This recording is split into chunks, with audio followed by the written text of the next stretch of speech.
Olá pessoal, nesse vídeo nós vamos estudar o movimento dentro de um rotor de turbina hidráulica do tipo Francis.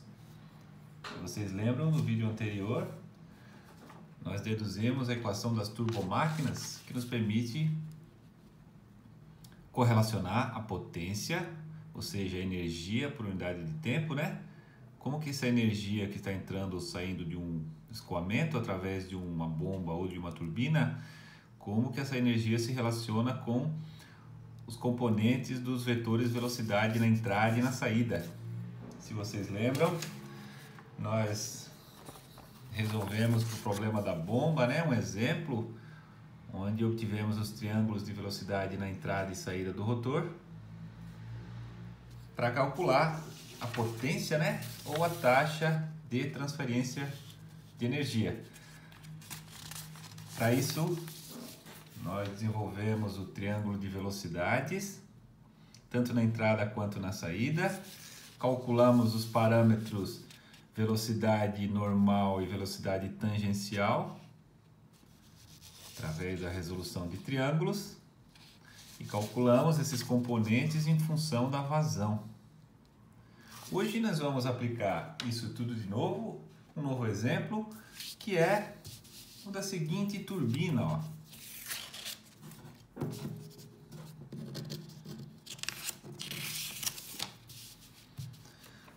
Vamos calcular a potência teórica ideal, aquela do escoamento ideal, né? Sem atrito e onde as trajetórias do fluido são iguais ao formato da pá, tá certo?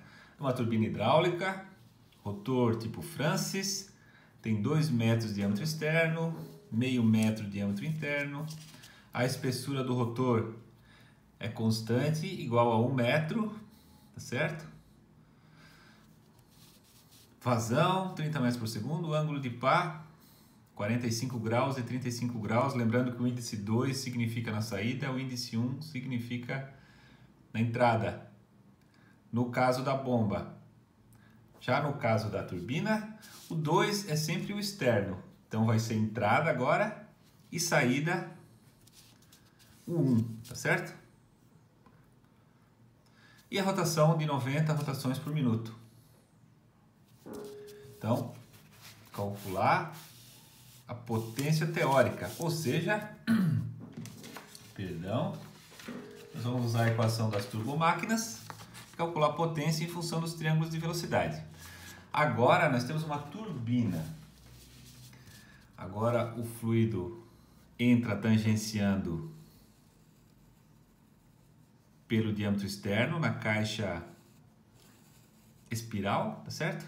Vai desenvolver uma espiral e vai sair pelo diâmetro interno. Então, observe que o triângulo de velocidade aqui, ele está diferente do triângulo de velocidade da bomba, olha só. Na bomba, o vetor W está virado saindo do rotor, agora o vetor W está entrando no rotor. Em consequência, aqui o vetor V2, o vetor V, saía do rotor, agora ele está entrando no rotor. Então o componente U2 permaneceu igual, é o componente tangencial, sempre tangente ao rotor no diâmetro externo. O que mudou foi o W, em vez de estar saindo, agora está entrando.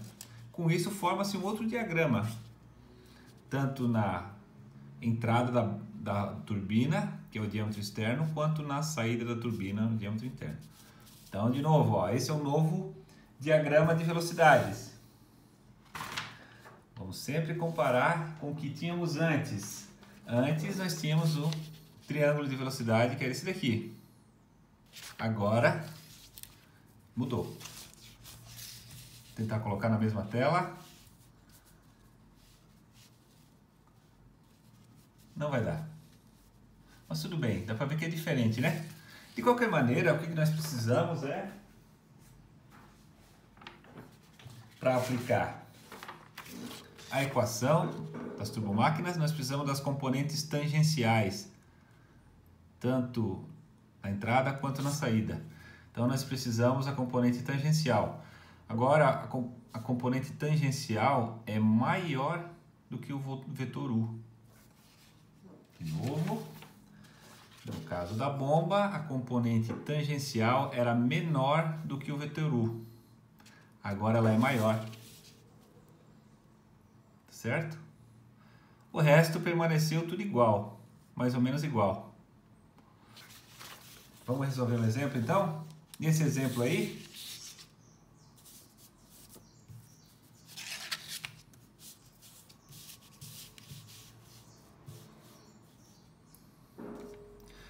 agora nós vamos chamar de x, se vocês lembram, nós chamamos de x anteriormente a diferença entre o componente tangencial e o vetor U. Chamamos de x. Vamos continuar chamando de x. Esse x agora estaria daqui até aqui. Esse seria o nosso x. E agora, nós tínhamos escrito V2T é o 2 menos x. Menos x, agora vai ficar velocidade tangencial. Esse vetor aqui é esse vetor aqui, que é o U, mais o comprimento x. Então, ao invés de ser U menos x, agora vai ser U mais x. E quem que é x?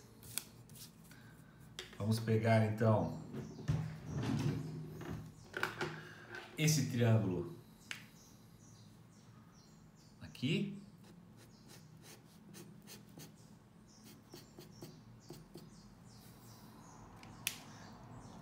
Vamos relembrar que esse ângulo aqui é o ângulo de pá. Vou escrever ele aqui, ó, é daqui até aqui. Esse aqui é o nosso ângulo beta. Ou seja, esse ângulo aqui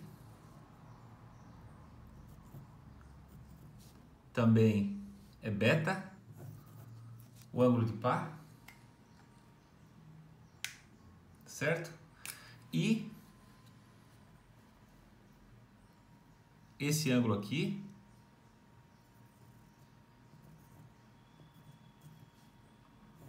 também é beta. E como é que eu calculo x? Pegando só esse triângulo em amarelo, tangente de beta é cateto oposto a essa distância aqui, que vale Vn, dividido pelo cateto adjacente, que é o x. Ou seja, x vai ser Vn dividido pela tangente de beta, ou então multiplicado pela cotangente de beta.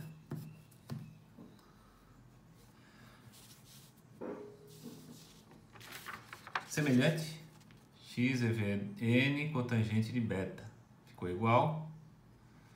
E agora, finalmente, velocidade tangencial é o U mais Vn cotangente de beta. Tá certo? E quem que é o Vn? É a vazão sobre a área. A área 2π R2, lembra disso? Vezes a espessura do rotor B2. Isso aqui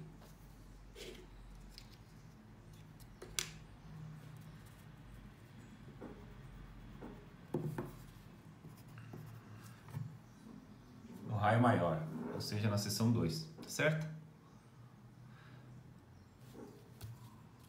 Então vamos lá. Podemos escrever a equação das turbomáquinas. Vai nos dar a potência, né?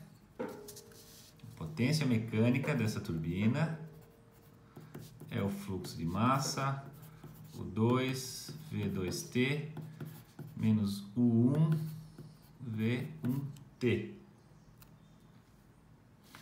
Então, podemos calcular, por exemplo, o 2, ômega R2. O ômega é 90 rotações por minuto. Vou multiplicar por 2π, vou dividir por 60. Lembra disso? E o raio externo, que o problema nos deu como sendo o diâmetro externo é 2, então o raio externo vale 1. Isso vai nos dar uma velocidade tangencial 9,42 metros por segundo. Bom, o 2, V2T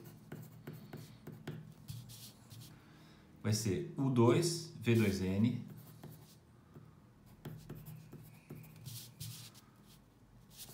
cotangente vai estar 2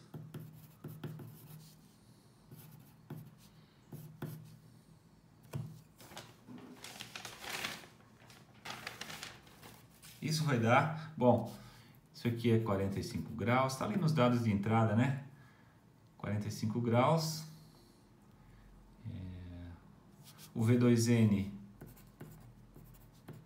é a vazão dividido por 2πr2b2, 2πr2b2. Isso aqui vai dar 4,77. Então temos o V2T, o V2N. O V2T vai dar 14,2 metros por segundo. Então já temos o 2, V2T.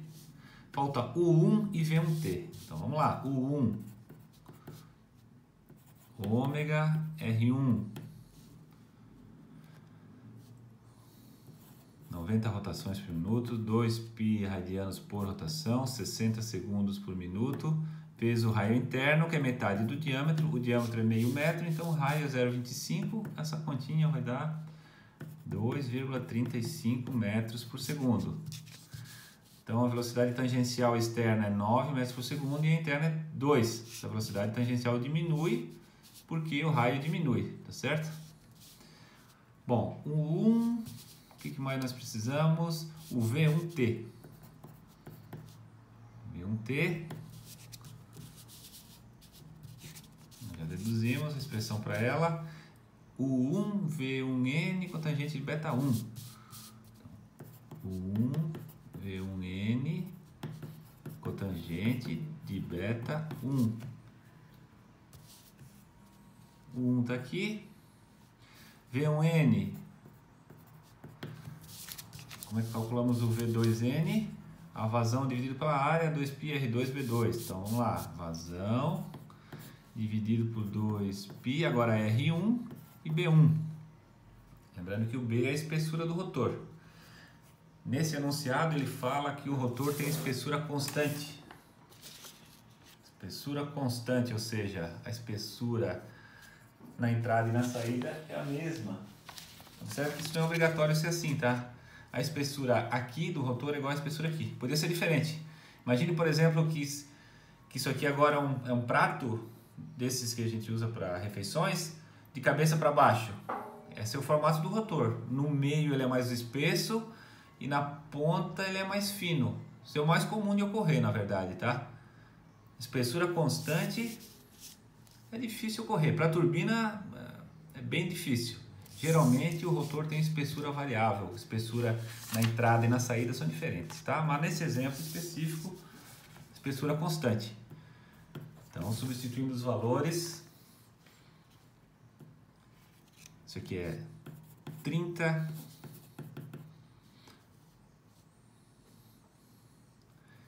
o raio interno é 0,25 e a espessura é 1, porque é constante, isso vai dar 19,1 metros por segundo. Com isso, o V1T vai dar 29,63 metros por segundo. Eu joguei isso aqui, né? E ficou faltando o quê? Mas nada, né? Já temos todas as parcelas da nossa equação das turbomáquinas. Já temos as componentes da velocidade na entrada e na saída. E vamos calcular então agora a potência. Potência é o fluxo de massa, o 2V2T menos o 1V1T. Quem que é o fluxo de massa? É a densidade vezes a vazão. Tá tudo aí? Isso vai dar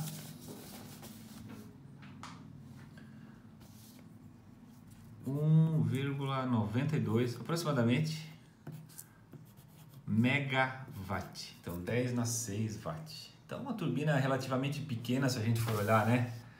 2 metros de diâmetro externo, 2 metros, o tamanho de uma pessoa bastante alta, né? Mas não chega a ser tão grande, para gerar uma potência dessa de megawatt, certo? Precisa de uma usina termoelétrica já de um certo porte para conseguir megawatt desse tipo. Então, turbina hidráulica. Lembrando que essa aqui é a potência teórica, né? Considerando o movimento ideal do fluido, sem perdas nenhuma. Então, o que mudou? Mudou foi simplesmente o triângulo de velocidades, o diagrama de velocidades, que agora, enquanto que na bomba esse V2T era o 2 menos X, no caso da turbina vai ser mais X aqui. Só isso que mudou. Muda aqui. Tudo bem? Vou apagar aqui porque essa é a página da turbina, da bomba, desculpa. Da bomba vale isso daqui. Para a turbina, se vocês compararem os dois, só vai ver que muda esse sinal. Bom, então estamos falando de energia transferida do escoamento para a turbina ou energia transferida da bomba para o escoamento. Transferência de energia. Energia medida em joule. O pessoal comumente usa uma outra unidade, um outro conceito que expressa a mesma coisa. Só que em vez de trabalhar com potência em watt e energia, o pessoal prefere trabalhar em termos da chamada altura manométrica. H maiúsculo. Símbolo H maiúsculo, a unidade a gente vai ver daqui a pouco é metros, tá? Imagina aqui uma bomba, ó, ou uma turbina, tá? Eu vou resolver para a bomba, mas para a turbina é exatamente o mesmo raciocínio. Simbologia de bomba, centrífuga essa daqui, um círculo, uma flechinha entrando no meio, significa o centro do rotor, né? Aí por força centrífuga isso aqui sai tangencialmente em alta pressão, tá certo? Então, imagina que tem um manômetro na entrada que vamos chamar de, tá marcando o PE, e um manômetro na saída que está marcando o PS. Tipo aqueles reloginhos que tem lá nos equipamentos do laboratório, né? Chama manômetro, a gente já falou sobre isso, mede a pressão. Então, estou medindo a pressão na entrada e na saída. Observem que existe um desnível entre os manômetros da entrada e da saída, que a gente vai chamar isso de ΔZ. A gente vai ver que isso é importante. Então, essa bomba, né, tá recebendo potência externa e vai jogar essa energia para o fluido, vai aumentar a pressão dele e vai aumentar a altura dele. No caso da turbina, inverte-se tudo, né, e a potência vai sair, tá bom? Mas em módulo as duas são o mesmo, apenas vai mudar o sinal. Um é positivo, outro é negativo. Então agora eu vou escrever a primeira lei da termodinâmica, já que nós estamos falando de energia, né? Energia transferida para um fluido. Vou usar a primeira lei da termodinâmica. Lembre-se que essa equação aqui da energia em termos das leis do movimento de Newton, segundo a lei de Newton, né? Conservação da quantidade de movimento. Então essa é a potência envolvida de acordo com a equação da quantidade de movimento. Agora nós vamos trabalhar com essa potência envolvida em termos da primeira lei da termodinâmica. São princípios físicos diferentes, com equações diferentes, mas obviamente que vai ter que respeitar as duas, né? que está acontecendo aqui tem que respeitar tanto aquela quanto essa. Então, vou simplificar os termos aqui. Bom, eu vou jogar fora esse calor líquido, a gente vai trabalhar com adiabático. Ou seja, ainda estamos trabalhando no caso ideal, não tem atrito, né? Quem vai aquecer e gerar calor é o atrito. Se existe atrito, existe geração de calor. Lembre das mãos esfregando, né? Atrito e geração de calor. Se não tiver atrito, não tem geração de calor, podemos jogar fora o calor. O trabalho líquido. Vamos resolver para o caso da bomba. Depois a gente vê como é que ficaria para a turbina. No caso da bomba, a bomba, pela convenção, quando o trabalho entra, ele é negativo. Então esse termo aqui vai se tornar menos potência. Nós chamamos de potência aqui, tá?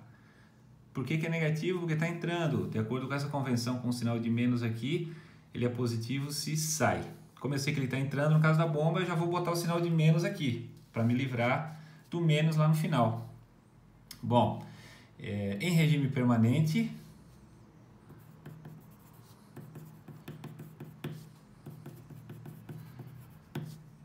as coisas não mudam com o tempo. Então, esse termo é zero. E além disso, o fluxo de massa que entra se torna igual ao fluxo de massa que sai. Nós vamos chamar simplesmente de fluxo de massa. Então vai ficar fluxo de massa. Botar em evidência, vou botar assim, ó, entalpia que entra menos entalpia que sai.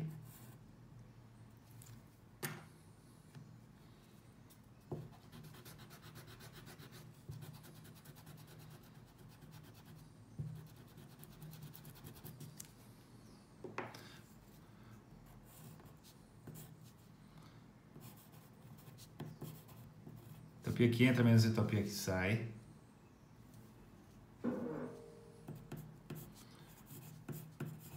Z na entrada menos o Z na saída. Z é a altura, né? Lembrando o que é o Z? Z é a altura, medida de baixo para cima, onde o Z é contrário do vetor gravidade. Tá? Tô olhando de lado isso daqui.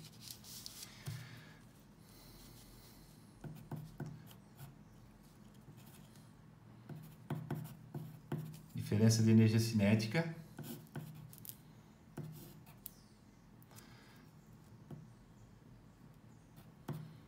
Vou passar menos com menos mais. Vou passar para o outro lado, vai ficar menos. Tudo bem? Bom, agora eu vou lembrar aqui. Entalpia é energia interna mais P vezes V ou P sobre ρ. Aí em termodinâmica a gente usa V, volume específico, aqui a gente trabalha com densidade, né? Então os dois são a mesma coisa, definição. Tudo bem? Então eu vou jogar isso aqui. Botar os índices U e S, eu vou ficar com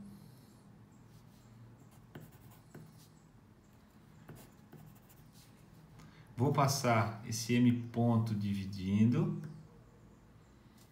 menos, vai ser igual a isso daqui, ó.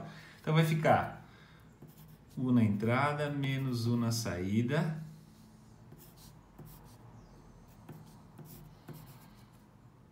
P sobre ρ na entrada, menos P sobre ρ na saída. U mais PV, né? U mais Pρ. P sobre ρ, desculpa. Isso é só o termo da entalpia. Temos também Z na entrada menos o Z na saída.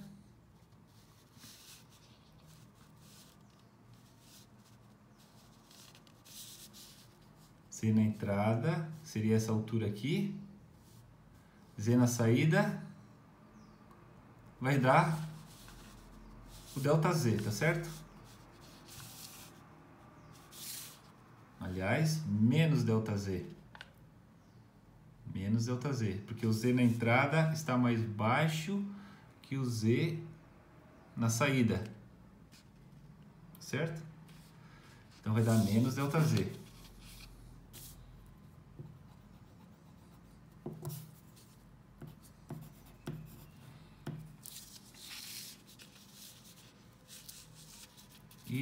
que mais? O termo da energia cinética.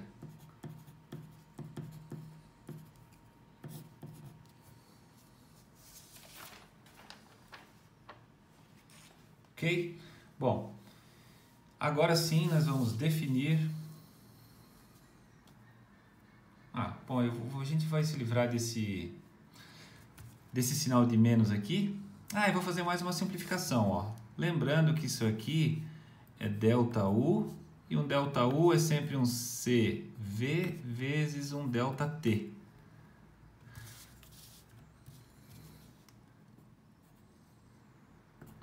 Nós vamos fazer ΔT igual a zero. Nós vamos eliminar a parte da transferência de calor da brincadeira. O negócio, a gente está desprezando a transferência de calor, então não existe variação de temperatura entre entrada e a saída, tá? Não dá para dizer que um está mais quente que o outro. De novo, no caso real, isso até ocorre por causa do atrito, que vai aquecer, então a temperatura na saída é maior que a temperatura da entrada. Mas, se nós estamos desprezando o atrito, não vai haver variação de temperatura. Então, ΔT igual a zero, logo ΔU também é igual a zero. Então, esse termo aqui some. E agora sim, eu vou multiplicar por menos 1 e vou descrever que a potência dividido pelo fluxo de massa vai ser a pressão na saída menos a pressão na entrada dividido por ρ menos G ΔZ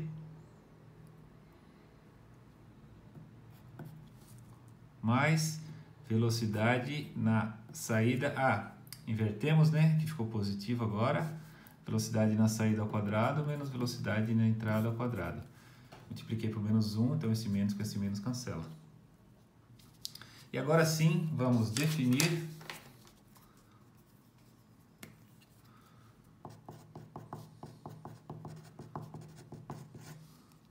definindo a altura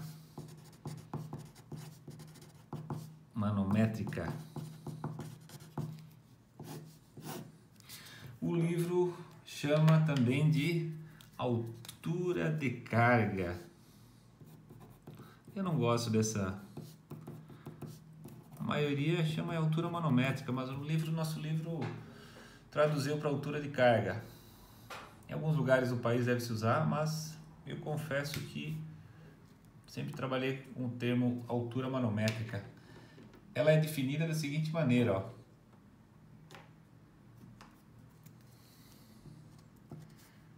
A potência é igual a, por definição, m.gh. Então a energia transferida é m.gh. Definido. Por que foi definido assim? Lembra do mgh, energia potencial? Seu pontinho em cima? mgh é energia potencial. Então, se eu tenho uma pedra numa certa altura, a energia potencial armazenada nela é aquela ali. Então, vamos usar esse conceito simples e ver qual que é a altura equivalente que daria, trabalhando agora em termos de potência, com fluxo de massa em vez de massa, e com um pontinho em cima significa potência, né? Ou a potência necessária para bombear um certo fluxo de massa a uma certa altura. Que altura é essa? Que altura, não é uma altura real essa, tá? Mas qual seria essa altura equivalente que faria valer essa definição? Ou seja,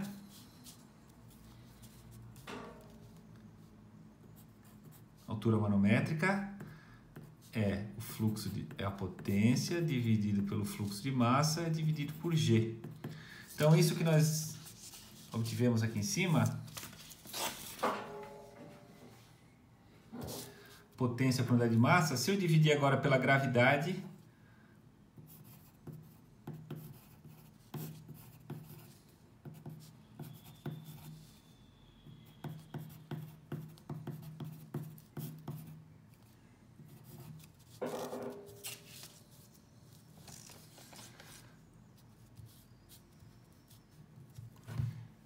essa energia, observe que se eu multiplicar o H por G, eu tenho a energia por unidade de massa. Então, o que o H significa? É energia por unidade de massa dividido por aquela constante gravitacional que tem. Então, quando a gente diz que a altura manométrica da bomba é de 10 metros, isso aqui vai dar, a unidade disso aqui vai dar metros, né? Se vocês olharem, ó, ΔZ é metros, isso aqui tem que dar metros, isso aqui tem que dar metros. Quando a gente fala que uma bomba tem tantos metros de altura manométrica, eu tenho que pegar esse 10 e multiplicar pela gravidade, GH, 9,8, né? Mas vamos arredondar. Eu pego a altura, multiplico por 10. Essa exatamente é a quantidade de energia por unidade de massa que aquela máquina de fluxo está acrescentando. Tá certo? Só multiplicar por 9,8 a altura e eu tenho já a energia por unidade de massa. Bom, no caso especial, digamos assim, que é o mais comum na verdade, tá? Onde a velocidade na saída é igual à velocidade na entrada, ou seja, o diâmetro na entrada é igual ao diâmetro na saída, isso é bem comum. Se a velocidade na entrada é igual à velocidade na saída, esse termo da energia cinética some. Além disso, esse ΔZ, se não é zero, ele é muito próximo de zero. O que é o ΔZ mesmo? Vamos pegar aqui. ΔZ é a diferença de alturas entre os manômetros na entrada e na saída. Geralmente esse aqui é alguns centímetros, né? Meio metro no máximo. Pouca coisa, tá? Pode fazer diferença ou pode não fazer. Em geral não faz diferença, mas a rigor deveria estar aqui. Mas como o caso mais comum é que isso aí é muito pequeno, tendendo a zero quase, nós ficamos que a altura manométrica nada mais é, esse termo some, como sendo ΔP dividido por ρg. Daqui sai que ΔP igual a ρgh. Então agora se eu multiplicar o H por 9,8 vezes 1000, 9.800, multiplico aquilo por 9.800, eu tenho a diferença de pressão. Então, a altura manométrica, ao mesmo tempo que ela está relacionada com a energia, né, por essa definição, multiplico pela gravidade e tiro a energia por unidade de massa, multiplico pela densidade, agora eu tenho a diferença de pressão que ela dá. Então, é um parâmetro que engloba por si próprio 3 unidades de interesse, né? De uma instalação com bomba ou de uma instalação com turbina hidráulica, tá bom? Bom, como é que ficaria para a turbina? Para a turbina, trabalho líquido agora, voltando lá, não é mais menos W, vai ser só mais W, tá? Só mudou isso daqui. Não vai ter esse sinal de menos agora. E com isso vai inverter, né? Vai trocar o sinal de tudo. Ficou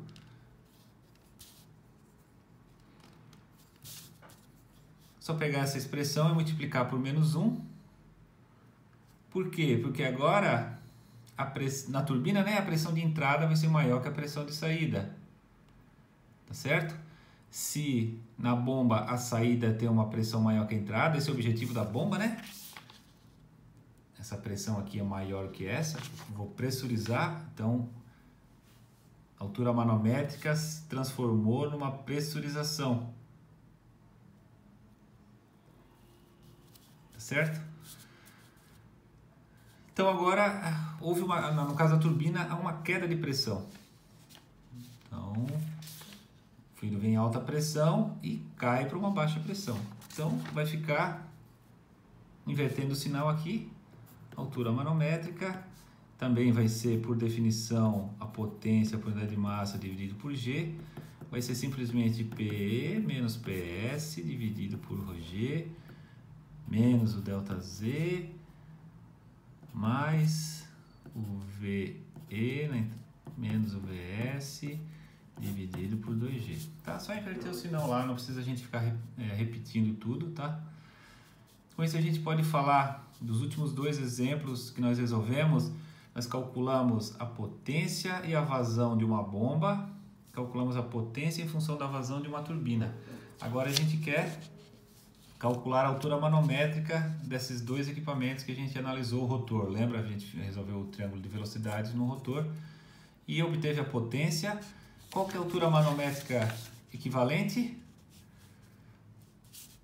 Era esse caso aqui, né? Onde as velocidades na entrada e na saída eram iguais. Calculamos a potência. Então vai dar simplesmente a potência por unidade de massa dividido por G. Fluxo de massa. Lembrando, fluxo de massa é densidade vezes a vazão. E nós temos o valor de 95,9 metros. Tá? Então lembrando, o que significa 95,9 metros? Significa que ela consegue, o pessoal vai dizer, significa que ela consegue bombear até 95 metros de altura. Não é assim.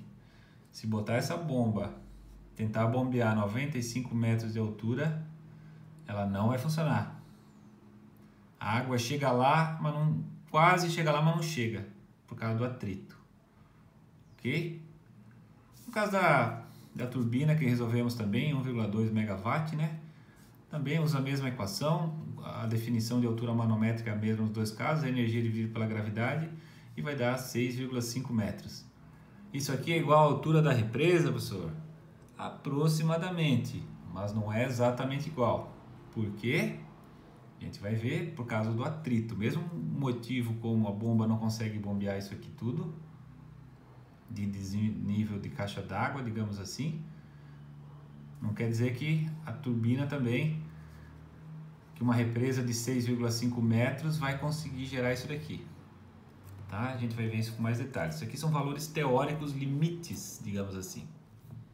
Ok? Então, a partir do próximo vídeo, nós vamos começar a estudar como